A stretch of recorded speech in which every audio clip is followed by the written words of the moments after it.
नमस्कार. जय महाराष्ट्र. जो प्रकार माझ्यात आणि पत्रकारांमध्ये हा झालेला आहे त्याच्यासाठी मी मनापासून दिलगिरी व्यक्त करतो आणि हा प्रकार का घडला हे जरा आपल्याला सांगू इच्छितो. ज्या दिवसापासून मी शिवसेनेत प्रवेश केलाय त्या दिवसापासून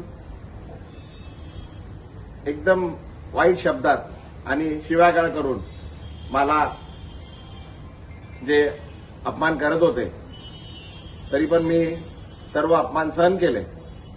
तरी सुद्धा आज सकाळी परत पत्रकार मित्र आले होते.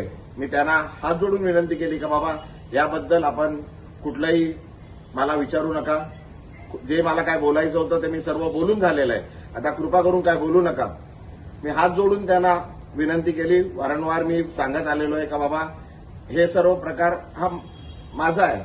मला आपण जे शिव्या देतात आहे ठीक आहे, पण माझ्या परिवाराला, माझ्या मुलीला, माझ्या पत्नीला, माझ्या वडिलांना, माझ्या परिवाराला आपण जे वाईट बोलताय, शिव्या देतात आहे त्यापासून त्यांना जरा लांब ठेवा असं मी त्यांना वारंवार विनंती करत आलोय.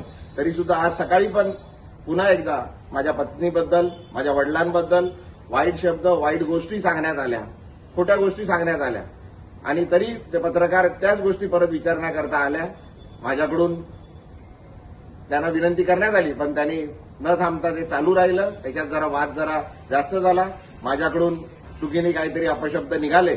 मी त्याकरता पुन्हा एकदा त्या पत्रकारांची आणि पूर्ण पत्रकार समूहाची मनापासून दिलगिरी व्यक्त करतो आणि ते का होतंय हे मी आपल्याला सांगितलंय.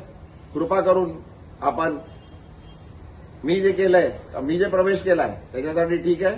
माझ्या परिवाराला, माझ्या मुलीला, माझ्या परिवाराला, माझ्या पत्नीला, माझ्या वडिलांना जे हयात नाहीये, माझ्या आईना आणि माझ्या पूर्ण परिवाराला याच्यापासून जरा लांब ठेवा अशी आपल्याला विनंती करतो.